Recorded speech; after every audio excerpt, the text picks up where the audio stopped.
Nestless YouTube channel. Assalamualaikum warahmatullahi wabarakatuh. Salam sejahtera bagi kita semua. Om Swastiastu, Namo Buddhaya, salam kebajikan. Pada kesempatan ILM kali ini, perkenalkan nama saya Aryo Fadilaksono. Akan membawakan tema entrepreneur versus employee. Lebih baik mana? Jika ditanya lebih baik kerja atau usaha, maka tidak ada hasil yang pasti. Baik usaha sendiri atau karyawan memiliki tujuan yang sama, yaitu memenuhi kebutuhan hidup. Namun, tantangannya saja yang berbeda, dan setiap tantangan itu butuh waktu yang kita tukar dengan uang atau penghasilan. Menurut survei Badan Pusat Statistik, keadaan ketenagakerjaan Indonesia per Februari 2024 dirilis pada bulan Mei 2024, terlihat bahwa penduduk Indonesia masih didominasi dengan status pekerja sebagai buruh, karyawan, atau pegawai, yaitu sebesar 37,31%. Dan status berusaha sendiri juga masih lumayan mendominasi daripada yang lainnya, yaitu sebanyak 20,47%.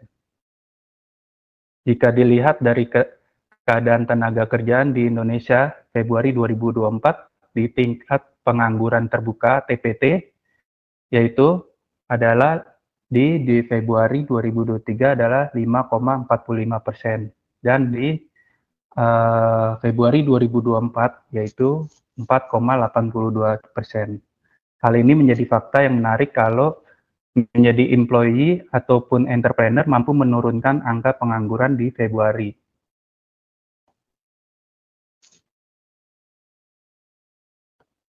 Lalu, menjadi employee atau entrepreneur memiliki 3 aspek mendasar yang perlu diperhatikan. Yang pertama, aspek kebebasan kerja, kedua, aspek penghasilan, dan ketiga, aspek pengembangan diri. Semua aspek harus diraih dengan baik agar fokus agar hasil yang didapat sepadan dengan usaha yang telah dilakukan baik menjadi karyawan maupun wirausaha. Kemudian yang pertama adalah aspek kebebasan kerja, yaitu jam kerja. Yang pertama adalah jam kerja. Jika karyawan bekerja melebihi jam kerja, maka biasanya mendapatkan uang lembur atau mendapatkan uang kompensasi sesuai dengan tugas kerja yang diberikan oleh perusahaan. Namun, wirausaha tidak mengenal demikian. 24 jam akan dilakukan agar usahanya terus berjalan dan semakin maju. Lalu, ada hari libur atau cuti. Karyawan memiliki batas waktu yang jelas antara kehidupan pekerjaan dan kehidupan pribadi.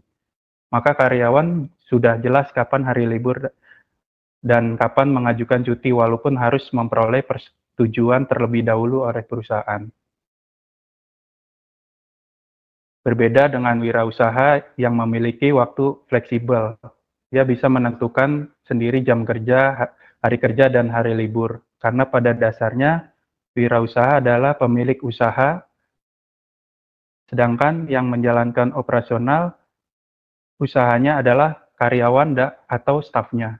Namun jika masih dikerjakan sendiri, maka hari libur merupakan penentu besaran penjualan penghasilan yang didapat. Lalu ada tanggung jawab dan risiko. Jika dilihat, karyawan tanggung jawab pada atasan, risiko cenderung kecil. Maka dari itu, karyawan wajib melaksanakan tugas kerja dengan sebaik mungkin dan dipertanggungjawabkan ke atasan, serta memiliki risiko yang kecil, yakni yang dimaksud adalah risiko itu baru muncul ketika ulah atau kesalahan yang dibuat sendiri. Misalnya, ketidakdisiplinan kerja seperti datang terlambat masuk kerja, maka dikenakan pemotongan gaji atau sanksi berupa teguran. Namun jika terus-menerus dilakukan, akan menjadi bumerang diri sendiri yang akan membuat kita kehilangan pekerjaan itu sendiri.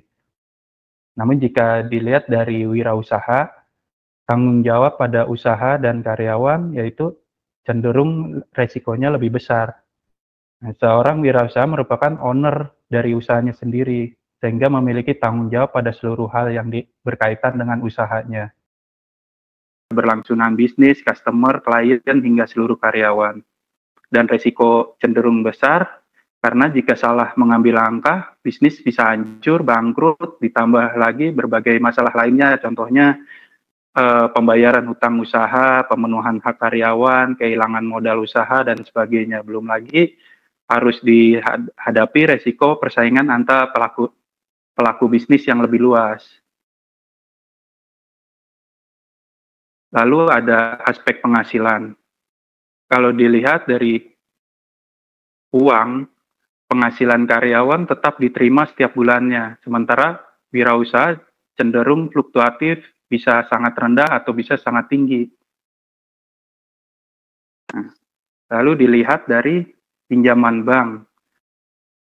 Karyawan lebih mudah mendapatkan pinjaman oleh bank untuk menunjang kebutuhan hidup, yakni seperti cicilan rumah, kendaraan bermotor, bermobil, serta cicilan lainnya.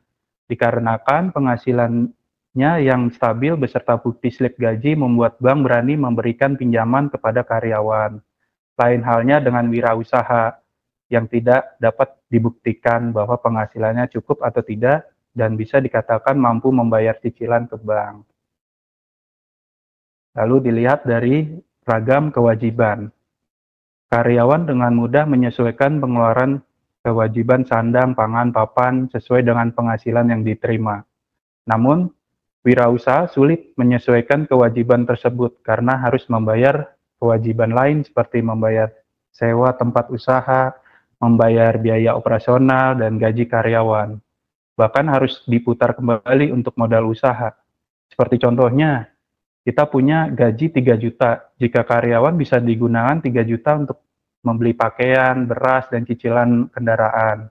Tapi beda dengan wirausaha, belum tentu 3 juta per bulan, tapi bolehlah kita samakan dengan karyawan 3 juta.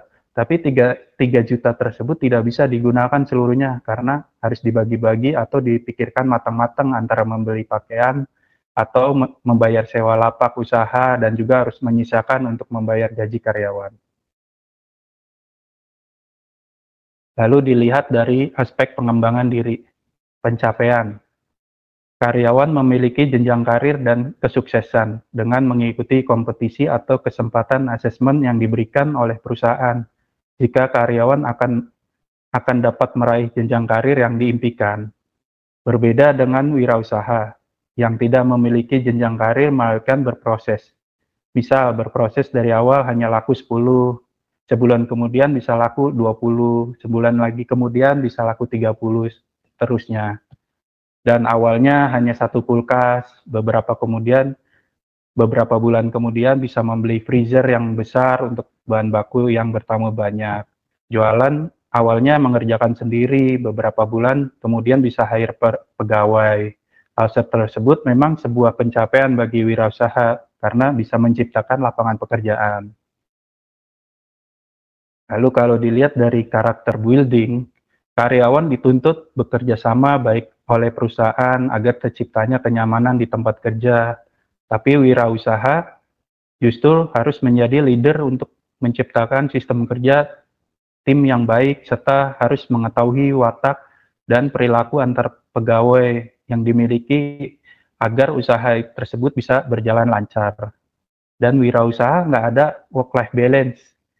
Karena itu harus berusaha dengan sangat keras agar bisnisnya tersebut bisa berjalan walaupun mengalami banyak kerugian. Terus ada keterampilan. Nah, karyawan tidak harus dituntut beragam keterampilan oleh perusahaan. Yang penting memiliki skill yang sesuai dengan pekerjaan yang diambil.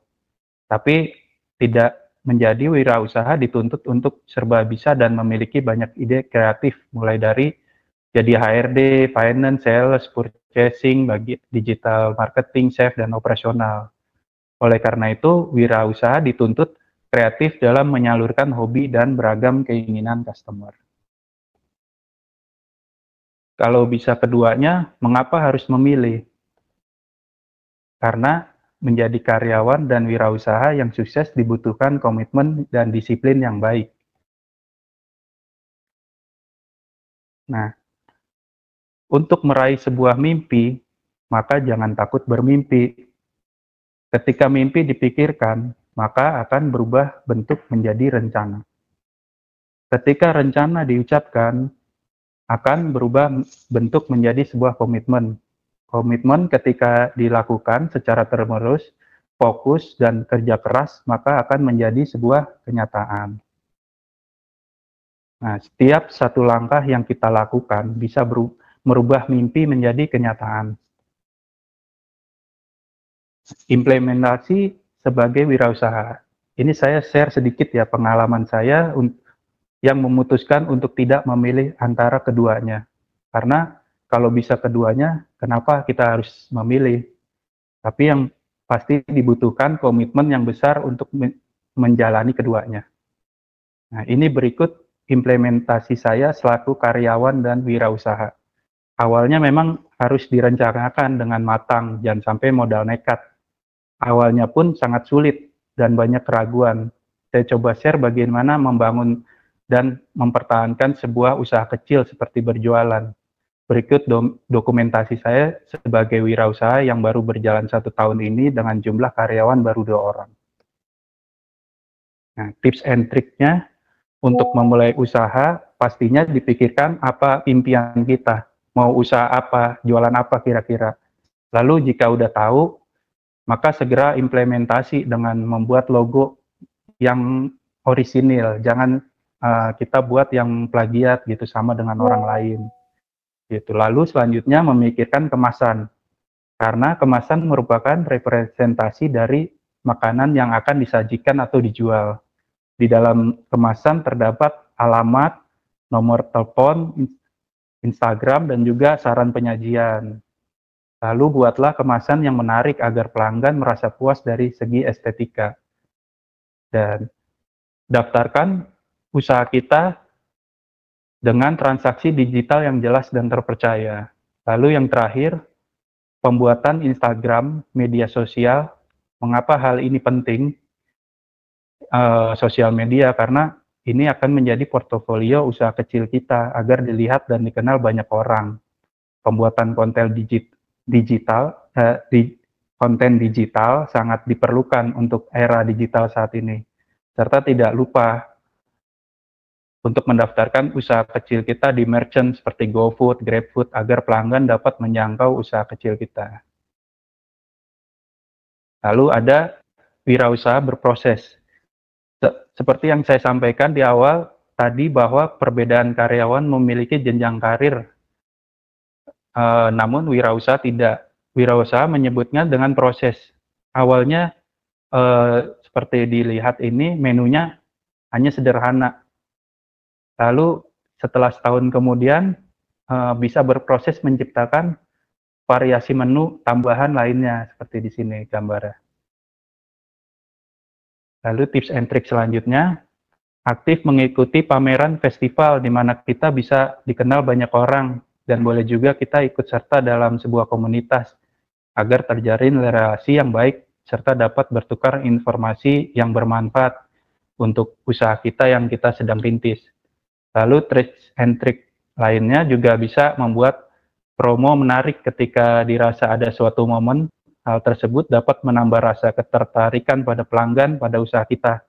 Namun jangan lupa nih, promo yang dibuat harus benar-benar diperhitungkan agar tidak terjadi kerugian atau penurunan profit penjualan. Oke, lanjut tips and triknya. Sebisa mungkin usaha kita berperan aktif di dalam sebuah acara agar dapat dikenal banyak orang seperti sponsorship pada sebuah acara dan memberikan sebuah merchandise door prize untuk acara tersebut. Hal ini dilakukan agar pelanggan merasa dihargai atau dimanjakan, yang pada akhirnya ada harapannya adalah pelanggan akan memilih terus usaha kita dibanding dengan pesaing lainnya. Nah, yang terakhir, tips and triknya adalah membuat konten digital yang menarik dari setiap proses usaha yang dijalani, dan buatlah edisi atau session yang menarik, misalnya anniversary usaha, edisi Idul Fitri atau Natal, serta edisi lainnya misalkan hanya ada didapatkan pada momen yang tertentu saja gitu. Demikian presentasi dari saya, semoga bermanfaat dan menambah inspirasi dari teman-teman semua. Terima kasih. Pertama terima kasih ya Kak atas penyampaian materinya tadi. Dari materi ini saya lebih paham lah tentang perbedaan antara menjadi seorang wirausaha dan juga karyawan. Ya, Saya sendiri juga punya cita-cita untuk menjadi wirausaha nantinya. Dulu pas saya kuliah di BINUS, di BINUS itu ada kelas entrepreneur itu sebanyak 3 kali dan itu tentu hmm, membuka wawasan saya ya. Memang menjadi seorang ente itu gak gampang karena banyak step-step yang harus dilalui dan juga tantangan yang harus dihadapin. ya, Banyak sekali yang harus dipertimbangkan dan ketika kita udah putusin antara menjadi karyawan dan menjadi wirausaha, kedua pilihan itu pasti punya kelebihan dan kekurangannya masing-masing ya yang tadi kakak bilang. Serta banyak menuntut berbagai kemampuan sama hal yang harus dilalui lah.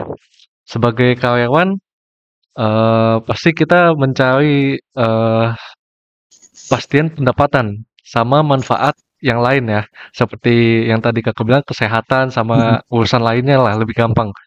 Di sisi lain, wirausaha itu juga perlu mengembangkan ide-ide inovatif untuk bisa bersaing di ya, pasar gitu ya. Dan juga yang Kakak bilang perlu komitmen, mental yang tinggi, sama perlu hadapin resiko yang nggak pasti gitu. Nah, ya, pertimbangan ini pasti, perlu dilalui lebih matang lah, harus harus dipikir-pikir secara matang. Jadi, betul. itu saja sih, Kak, dari saya. Ya, Materi yang tadi disampaikan sangat ini ya, membantu kita semua dalam mengambil langkah-langkah yang pasti untuk mencapai tujuan tersebut ya. Sekali lagi, terima terima kasih ya, Kak, kasih. atas informasinya yang sangat berharga. Ya, Oke, aduh mantap nih. Eh, Terima kasih banyak Meli. Oke, Mas Aryo, makasih banyak nih atas materinya ya. Nah ini eh, menurutku sih jadi entrepreneur dan menjadi employee itu kan bisa berjalan bersamaan ya, selama hmm, bisa manage waktu dengan baik gitu. Kebetulan saya juga pernah, bahkan mungkin sampai saat ini masih ngejalanin gitu ya. Nah terus apa ya, kebetulan dulu tuh saya mungkin dicerita sedikit, dulu saya tuh kerja sambil usaha. oh, Nah, saya kerja tuh kebetulan malam gitu ya, mulai dari jam hmm, 9 malam selesai jam 4 pagi karena memang dulu saya kerja di slaughterhouse gitu ya, atau rumah potong hmm, hewan, dan memang aktivitasnya itu di malam hari gitu ya. Nah, hmm, terus dengan ya memiliki harapan punya penghasilan tambahan, akhirnya saya mulai usaha kecil-kecilan. Kebetulan saya mulai dari hobi gitu ya, karena kebetulan saya punya hobi di bidang otomotif. Lebih tepatnya saya senang motor gitu ya. Spesifiknya sih senang motor klasik 80-an, 90-an dan motor hmm, custom pada saat itu. Jadi berawal dari sedikit pengetahuan dan juga pengalaman main motor dan juga punya beberapa relasi yang cukup gitu ya, ditambah lagi ada waktu kosong nih di siang hari gitu ya, akhirnya ya, saya coba jalanin deh tuh usahanya gitu ya, jual beli motor dan juga spare partnya gitu. Nah intinya sih kalau menurut saya selama nggak ganggu waktu kerja gitu ya, ya hmm, saya bisa jalanin gitu. Dan ya, eh, tantangannya adalah untuk dapetin apa ya, kendaraan atau motor yang oke dengan harga yang bagus ya, itu kan nggak gampang kalau menurutku benar. gitu. Bahkan saya sampai harus ke luar kota kayak ke Bandung, ke Jogja gitu ya, Hmm, untuk cari kendaraan yang oke nih gitu ya. hmm, Capek sih memang. Cuma menyenangkan apalagi kalau cuan gitu ya. Karena iya, kan benar. tujuannya adalah Betul. mendapatkan keuntungan gitu ya. Gitu. Jadi apa, menjadi entrepreneur memang punya waktu yang fleksibel, tapi seringnya tuh justru harus spend waktu lebih banyak lagi gitu ya, Iya, dibandingin yang kerja gitu ya. betul, Belum betul. lagi harus mikirin nih gimana caranya supaya barang jualannya laku gitu ya. Nah, Nah, iya, itu benar-benar itu. tantangannya gitu ya. Nah, Hmm, sebenarnya semua profesi itu pasti ada kendala dan tantangannya masing-masing ya, selama ya benar. kitanya yakin gitu, kita giat Hmm, dan juga hmm, konsisten, pasti itu bisa berjalan dengan baik sih. Makanya tadi Mas Aryo juga sudah 1 tahun gitu ya. Nah, itu ya, konsistensi juga penting gitu ya, dan yakin kalau ini bisa berjalan. terus gitu. Paling itu aja sih dari saya. Terima kasih banyak, Mas Terima Aryo. kasih Den. Saya mau nambahin, sorry. Oke, silakan Pak. Ya, pertama saya apresiasi Aryo ya. Senang sekali melihat ada dari tim Excelis yang memiliki jiwa entrepreneurial. Ya, sebenarnya membahas tentang entrepreneurial ini bisa dikatakan orang bisa bilang pedang bermata dua, orang bisa bilang begitu. Ya. Karena pastinya biasanya perusahaan umumnya tidak ingin anak buahnya itu selain kerja ada kesibukan yang lain. Kalau bisa anak buahnya dipaksa hidup hanya untuk perusahaan itu. Iya. Tapi dengan Aryo sharing tentang hal ini menunjukkan bahwa saya senang Excelis bisa dipersepsikan oleh tim seluruh keluarga besar Excelis bahwa Excelis bukan perusahaan yang seperti itu. Ya, Excelis adalah perusahaan yang terbuka, yang bahkan bisa mengapresiasi bakat-bakat terpendam. Ya, jadi saya mengapresiasi atas sharing yang diberikan oleh Aryo. Ya, dan saya ingin menambahkan sebenarnya banyak hal ya, karena kebetulan dari sekian lama materi-materi ILM gitu ya, kita banyak berulang soal kesehatan, soal personal development ya, kayak apa masalah psikologis gitu ya, sering banget yang seperti itu ya. Tetapi bicara tentang entrepreneurial lumayan langka gitu ya, dan salah satu yang dibahas adalah Aryo gitu ya. Jadi dalam kesempatan ini saya memang saya pengen banyak berkontribusi juga dalam pemikiran gitu ya. Jadi ini momen jarang gitu, bisa dikatakan demikian gitu. Pertama, memang saya mesti bilang wirausaha itu tidak untuk semua. Ya, butuh orang yang punya tulang wirausaha.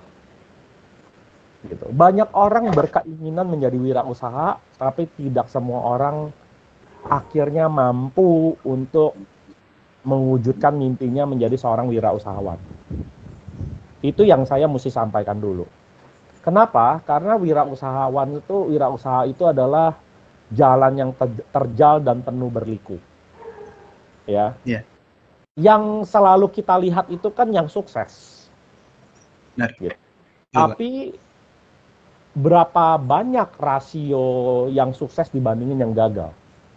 Kalau karyawan yang sukses, lebih banyak rasionya daripada karyawan yang gagal. Betul. Tapi pengusaha yang sukses, rasionya jauh lebih sedikit daripada pengusaha yang gagal. Cuman masalahnya kebun tetangga selalu lebih hijau. Ya. Masalahnya mudah sekali menjadi karyawan, sulit sekali menjadi pengusaha. Sehingga banyak orang yang mengambil jalan hidupnya sebagai karyawan, lalu kemudian bermimpi menjadi wirausahawan, tapi mimpi itu akhirnya tidak terpenuhi juga. Gitu. Ya, jadi saya menyarankan buat kalian semua, ya, karena tidak semua orang itu memiliki tulang wirausahawan, sebaiknya sedini mungkin kalian mengevaluasi diri. Apakah memang wirausahawan wirausaha itu jalan buat kalian? Ya, karena kalau kacamatanya sukses loh ya. Ya, sukses itu bila diambil ukurannya materi, misalnya. Walaupun ini masih menjadi catatan ya, karena buat saya sukses itu ukurannya tidak selalu materi. Ya, tapi biasanya orang kalau bicara pengen jadi pengusaha, pengen yang sukses, biasanya materi itu yang dilihat tuh. Ya. Jika kacamatanya adalah itu, menjadi karyawan pun bisa duitnya banyak. Ya, jadi hati-hati di dalam mendefinisikan mimpi kalian, mendefinisikan apa yang kalian inginkan dari sepanjang hidup kalian. Gitu. Karena kalau kacamatanya adalah materi, maka wirausaha bukan satu-satunya jalan. Gitu. Banyak karyawan yang punya gajinya tinggi, ya. Banyak pengusaha yang akhirnya bangkrut, terlibat hutang, lebih miskin daripada karyawan, Iya, ya. betul. Gitu. Jadi itu satu yang saya wanti-wanti, gitu. Ya. Jadi kalian harus punya clear in mind bahwa ya memang saya pengen jadi wirausaha karena urusan yang bukan materi. Itu yang saya mesti sampaikan dulu. Jadi materi itu, kesuksesan tolok ukur duit harus jadi efek samping. Ya, kalau kita sukses dalam menjalankan profesi kita, mau karyawan mau wirausaha ya bisa menghasilkan. Gitu. Oleh karena itu janganlah ya kalian menjadi wirausaha itu karena ingin duitnya, jangan. Karena nanti kalian akan kecewa. Iya. Gitu. Betul. Harus ada hal-hal lain yang ingin kalian kejar dari wirausaha. Ya, misalnya ya kalian memang punya mimpi ingin menjadi berkat bagi banyak orang. Ya, ingin bisa bagi rezeki, ingin buka peluang usaha bagi orang lain. Jika itu terjadi, setidaknya Aryo sekarang punya karyawan berapa, Aryo? Saya ada 2, Pak. Setidaknya hari ini saja Aryo sudah bisa buka rezeki buat 2 orang. Iya. Awalnya sih ini, Pak. Sebentar, Gimana? Pak. Awalnya memang ide saya itu memberdayakan warga sekitar, Pak. Karena saya tinggalnya itu di Tambun kan, yang notabene itu daerah ya dulunya tuh orang-orang di sekitar situ tuh menjadi petani, Pak. Kemudian itu sudah dijadikan perumahan seperti itu, Pak. Jadi kan itu artinya motivasi yang benar. iya. Ya, motivasi berwirausaha yang benar. Kenapa? Karena punya niat mulia memberdayakan warga sekitar. Ya, sekarang bisa memberi rezeki setidaknya 2 orang. Gitu loh. Nah, ketika kalian tujuannya itu, walaupun usahanya tidak bisa jadi Elon Musk, ya, juga masalah. Ya, kita nggak harus jadi sukses sekaya pengusaha-pengusaha sukses, mau jadi Nadiem Makarim, nggak harus begitu. Ya, setidaknya per hari ini Aryo sudah bisa ngebantu 2 orang. Gitu. Itu mimpi yang seharusnya. Ya. Tapi bukan cuma itu saja ya, bisa juga misalnya mimpinya saya lebih pengen punya flexibility time misalnya. Ya, karena kan tadi Aryo udah sharing kan bahwa kelebihan wirausaha ada punya flexibility time. Ya bisa jadi. Flexible time itu bukan berarti kerjanya lebih sedikit loh, bukan loh. Ya, nggak ada orang yang sukses karena kerjanya lebih sedikit, nggak ada. Dia pasti kerjanya banyak, ya. Bedanya lebih bisa mengatur waktu, hanya itu saja, gitu. Ya, tapi karyawan pun dalam posisi tertentu juga bisa mengatur waktu. Ya, contoh misalnya dalam hal ini Pak Farid. Ya, Pak Farid itu udah nggak ada lagi jam kerja harus masuk jam berapa pulang jam berapa, nggak ada. Ya, Pak Farid punya fleksibel untuk menentukan dia mau melakukan apa, gitu. Ya, dan kalaupun Pak Farid memberitahu kepada saya, Pak hari ini saya izin cuti, itu sebenarnya courtesy aja, gitu. Karena jawaban saya pasti dikasih, tidak pernah saya tidak ngasih, gitu. Ya, jadi di dalam posisi tertentu seseorang itu bisa juga punya fleksibel walaupun dia karyawan. Jadi jangan salah. Ya, dan banyak sekali saya ketemu sama orang-orang yang posisinya sudah tinggi, ya mereka punya flexibility time. Tergantung kultur dari perusahaannya juga ya, budaya perusahaan. Ya, tapi beberapa saya bertemu dengan orang-orang dan bahkan misalnya posisinya nggak tinggi, misalnya dia posisinya di marketing. Nah, dia juga lebih punya flexible time kadang-kadang. Ya, misalnya dia adalah representasi dari sebuah perusahaan luar negeri, dia buka cabang di Indonesia. Nah, biasanya orang luar negeri itu tidak terlalu memperhatikan masalah waktu harus 9 to 5 gitu, nggak begitu. Ya, 9 to 6 sorry ya, 9 to 6 karena kan kita misalnya Saturday-nya libur gitu ya. Gitu. Mereka biasanya nggak akan lebih membebaskan gitu. Ya, flexibility jadi bisa diatur juga gitu. Jadi karyawan pun juga bisa punya flexible time. Ya, walaupun balik tadi case-nya tergantung posisi, tergantung bagian gitu ya.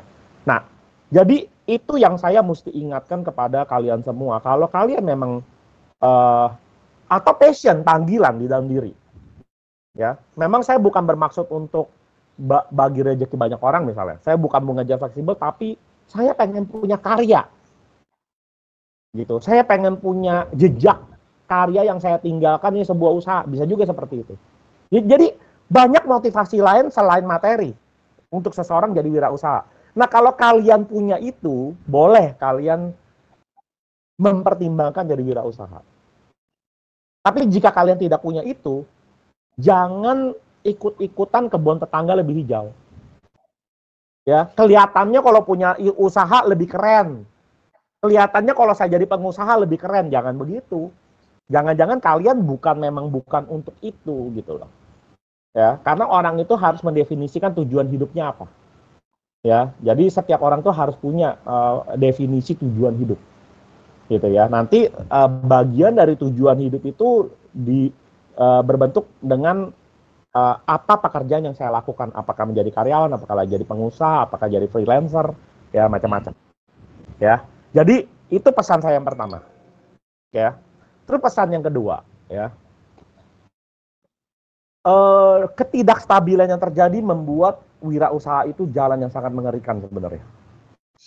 Ya, kalau usahanya kecil, ya akan berbeda sama usahanya besar. Usahanya makin besar, mengerikannya makin besar. Gitu. Jadi jangan berpikir bahwa kalau usahanya besar itu makin enak, enggak. Usaha makin besar itu makin lebih besar mengerikan.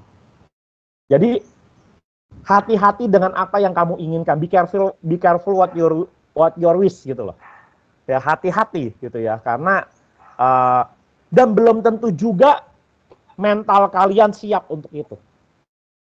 Ya, kalau kalian pernah dengar banyak pengusaha, nggak banyak ya, misalnya pernah dengar pengusaha yang akhirnya bunuh diri, yang akhirnya stres, jadi depresi, jadi kayak orang gila gitu ya. Ya karena itu, karena butuh mental yang tangguh. Ya. Kalau usahanya kecil mungkin nggak terlalu berasa. Kalian paling bertanggung jawab pada 2 orang misalnya dalam kasus Aryo. Kalau ditutup ya paling dampaknya 2 orang. Tapi misalnya kalau karyawan kalian udah 1000, kalau perusahaan ditutup 1000 orang loh. Iya. Ya, jadi tidak semudah itu. Jadi apakah punya mental pengusaha? Ya itu yang mesti hati-hati. Sorry, tadi ada suara ya? Oh enggak ya, sorry. Oke. Ya, jadi itu pesan yang kedua, ya. Mentalnya mesti ada atau tidak, ya. Terus yang ketiga, saya mau bicara soal Excelis. Ya. Saya pribadi memiliki passion, ya. Dan saya bersyukur passion itu tidak hanya dimiliki oleh saya, tapi juga dimiliki oleh Pak Markus. Ya, kami berdua sebagai owner dari Excelis Lentera Indonesia, kami berdua kebetulan punya passion yang sama. Ya, kita sama-sama punya passion untuk mengembangkan entrepreneurial di Indonesia. Itu sebabnya saya dan Pak Margus, kita berdua menjadi Dewan Penasehat di BINUS Alumni Entrepreneur Community. Gitu. Ya, jadi para alumni BINUS yang wirausahawan atau kepengen jadi wirausahawan, itu ada sebuah komunitas yang namanya BINUS Alumni Entrepreneur Community. Dan saya dan Pak Markus pernah pada masanya jadi ketua di situ, dan sekarang sudah lengser dari ketua, ya. Kemudian kita sekarang jadi Dewan Penasehat di situ. Ya. Sekarang merupakan sebuah kemunafikan besar jika saya punya hati untuk membangun wirausahawan buat alumni BINUS, lalu buat tim Excelis saya tidak punya hati. Hanya gara-gara misalnya saya egois karena kekhawatiran perhatian kalian terdistract pekerjaan dengan usaha. Jika saya punya hal seperti itu, maka saya seorang yang munafik. Gitu. Ya, maka saya harus memiliki kedisiplinan diri. Bahwa saya punya kekhawatiran misalnya dalam hal ini, waduh Aryo nanti di TLS Support terganggu gak nih? Karena punya wirausahanya. Bohong kalau saya tidak punya kekhawatiran itu. Maka saya munafik juga kalau saya bilang, oh saya nggak khawatir. Ya, enggak. Saya juga punya kekhawatiran demikian.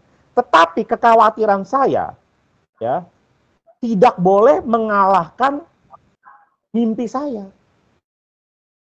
tidak boleh mengalahkan passion saya, gitu, ya. Sehingga saya harus mendukung, ya, bahwa saya harus punya rasa percaya kalau tim Excelis, ya, dia sudah berani mengambil langkah wirausahawan sambil bekerja. Karena kan sarannya Aryo tadi, kenapa harus milih salah satu? Harus, kalau bisa dua-duanya, why not? Ya, artinya orang tersebut mau melakukan extra miles melampaui karyawan biasa. Ya, karena tidak mungkin sebuah usaha itu bisa berjalan dengan baik kalau tidak diberikan waktu yang cukup. Padahal di dalam pekerjaan juga membutuhkan waktu. Ya, oleh karena itu orang yang berani menempuh jalan dua-duanya, artinya berani kerja mati-matian untuk usahanya dan untuk pekerjaannya. Iya. Ya, dan ketika dia mampu melakukan itu, wah, orang itu luar biasa sekali, hebat sekali. Ya, karena saya tahu itu tidak mudah. Kenapa saya tahu itu tidak mudah? Bukan karena cuma berdasarkan analisis, tapi berdasarkan pengalaman hidup. Saya pernah melakukan itu. Dan Pak Markus pernah melakukan itu.